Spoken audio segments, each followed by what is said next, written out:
That doesn't even feel like work.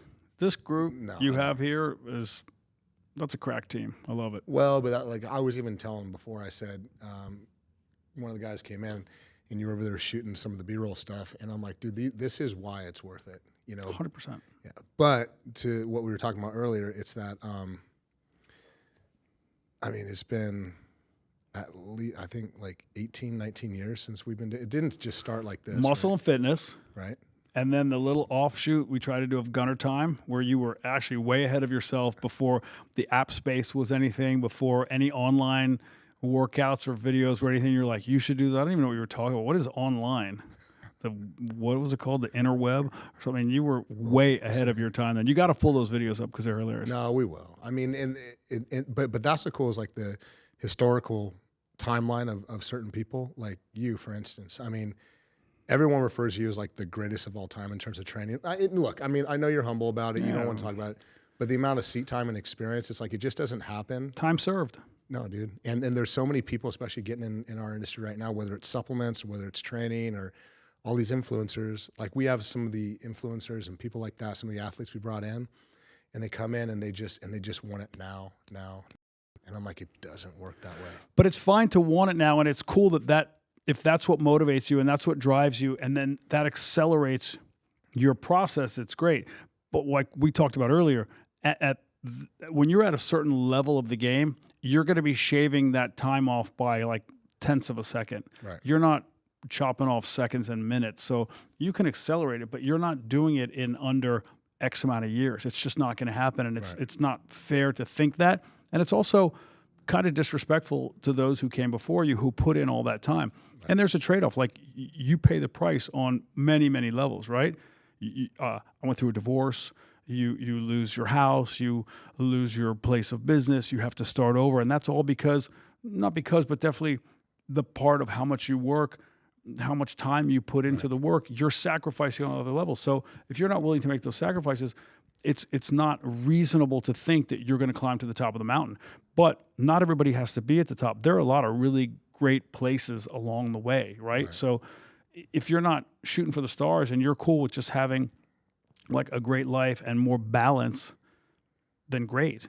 But if you're looking for top of the mountain, you have to make certain choices and decisions of what goes first, what comes out. Look, think of athletes, think of actors, like the people who work there, who hone their craft, who say no to certain distractions, to certain things that other people are doing.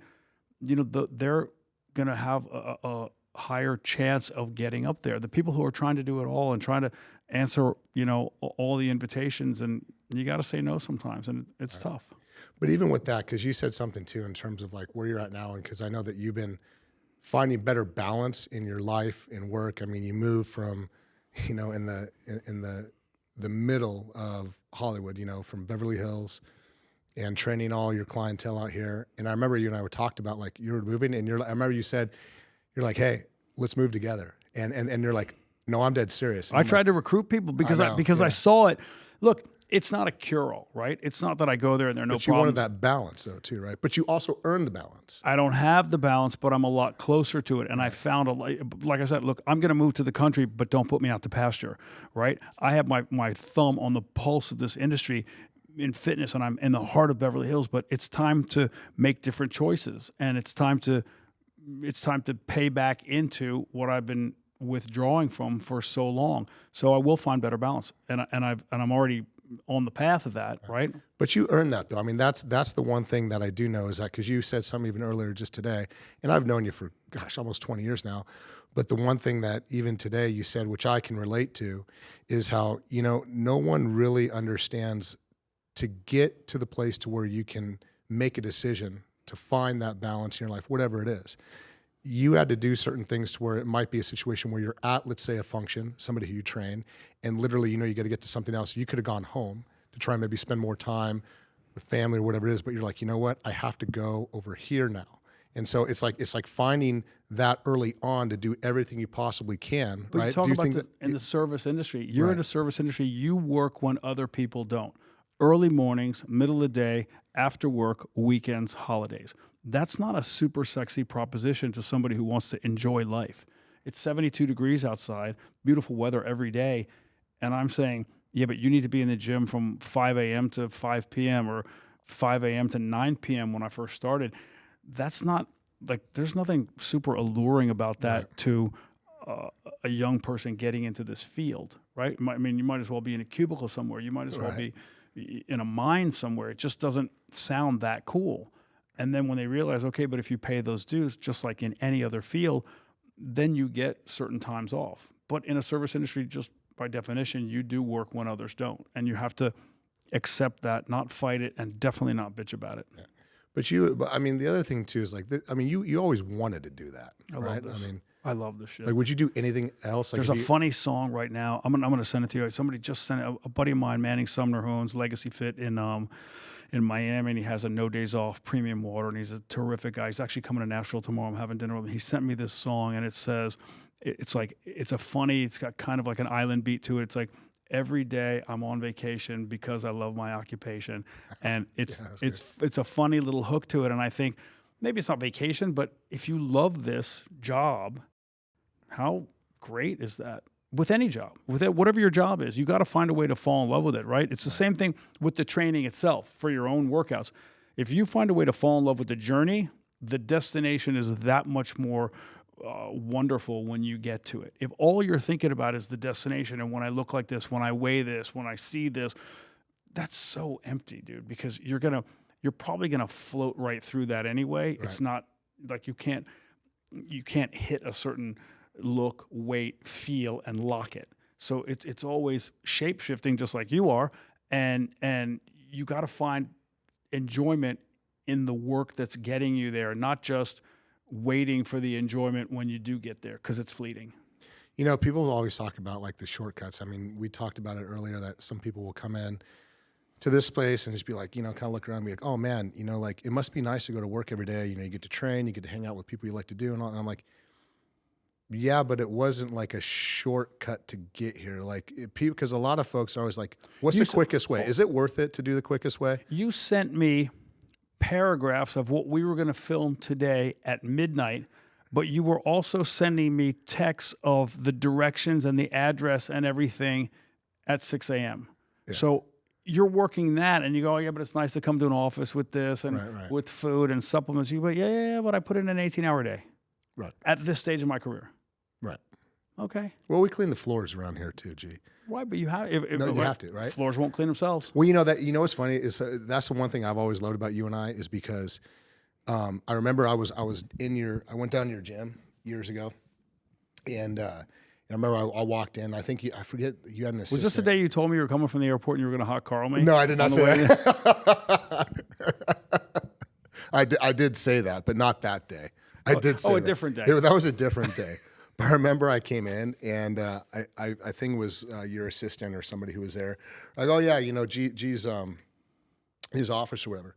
And I remember I walked in and I was like, oh man, he's not in here. And you had that little bathroom and it was open. You're in there like literally scrubbing the sink, scrubbing because the I know who goes in there. That was a little private but bathroom. My point is, no, I know just who's like, but you're not above that. You know what I mean? Like that's where I love it. Right. I had years ago, I had 2 NFL guys who were training, and I think they were working out. They didn't own this, but that's what I put together. And it was after a night of sushi and sake. And they were pushing, and one of them started vomiting. And I have this pink, for obvious reasons, garbage can, we call it the puke bucket, and he was throwing up in it. But he was still cranking out his workout. He was an animal. And he was going from movement to movement, go, and it was just crazy they did it. When they left, the next person I was training was an actress, and she was on a bike warming up, and I said, give me 2 minutes. And I went back to the shower to clean it, and she goes, you're going to clean that? And I go, well, it's not going to clean itself. And she goes, I don't think anybody knows that you do that kind of stuff. Yeah. But who's going to, what am I going to leave a bucket that's half full with vomit here and wait for someone else to come clean it? You got to do those things. Right. It's not sexy, but it's part of the gig. Right. Well, that's why I always tell people who ask, like, if there's like a little one piece of advice, you know, and I always equate it to training, and we've talked about this just throughout our history of conversations. It's like, if you want the really big thing in life, if you don't make your bed, if you can't put your shoes away, like, good luck. It's like you want to squat, let's say 300 pounds. right? Well, yeah, start with the bar first. Like if you can't take care of the little things, learn the technique. It's like practice. You make your bed, put your shoes away, you pick up the trash that's not yours. Like that's a win. And then that's conditioning your mind to be like, you know what? I'm just taking care of everything I possibly can. It's also your space. Right. It's your space. If there's a piece of trash on the floor and you walk by it once, twice, 3 times, that says way more to me about you than the person who left the trash there. Right. Right. Well, that's the thing I think even about like some of these other youngsters who are trying to come up and trying, you know, climb that ladder of success. They don't understand it's like that. And that comes with experience. And that comes with time too.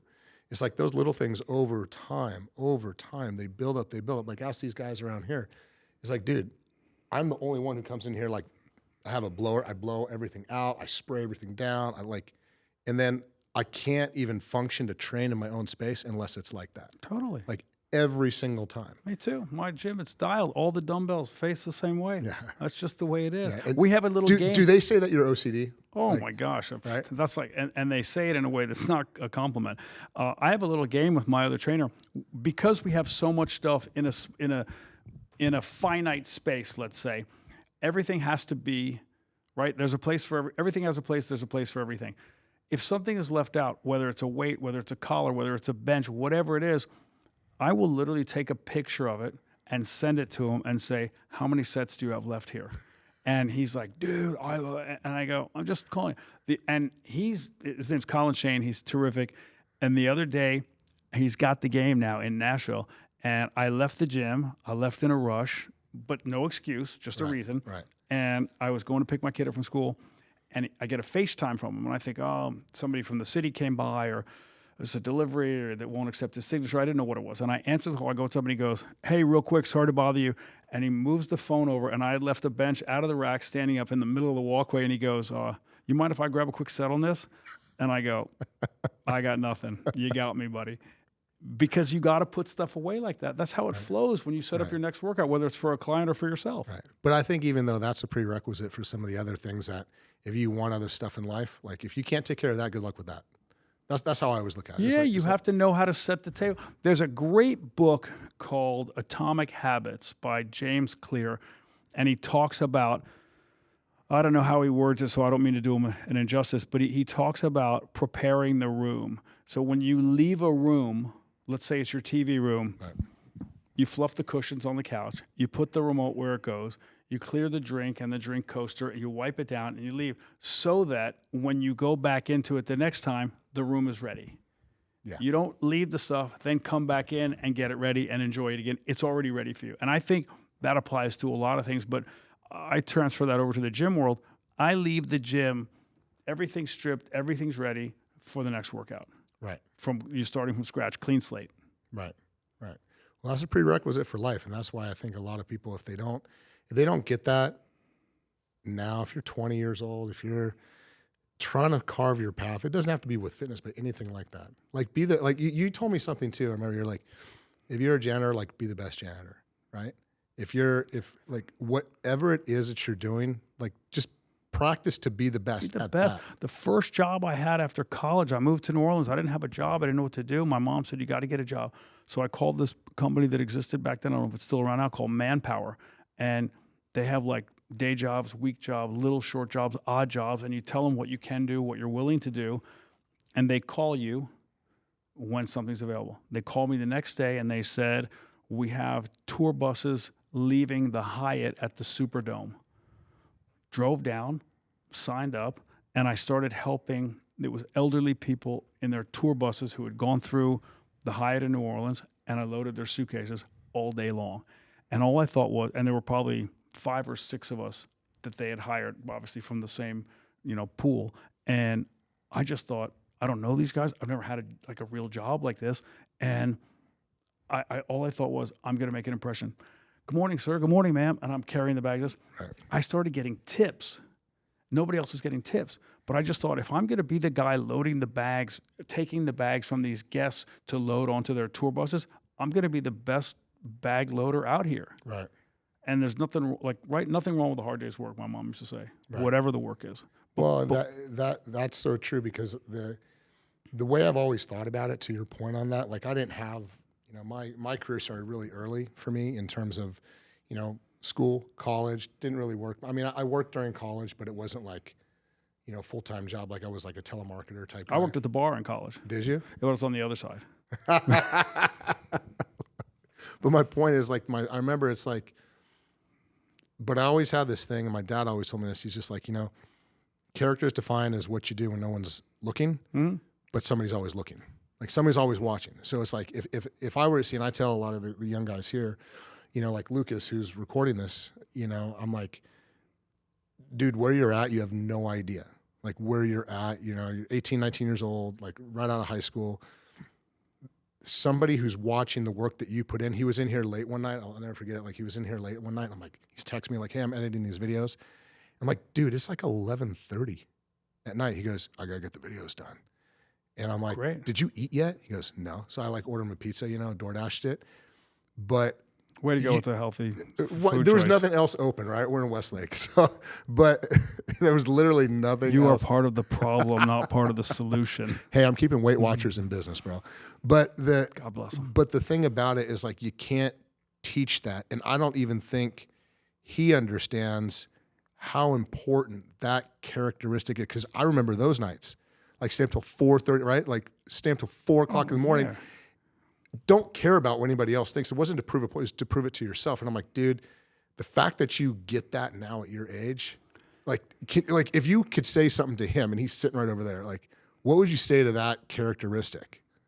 All those are going to be memories. You're going to log those. You're not thinking of them now. They're going deep into your subconscious, and later you will draw on those. Here's one. I worked with Mike Tyson years ago for the fight against Brian Nielsen in Denmark.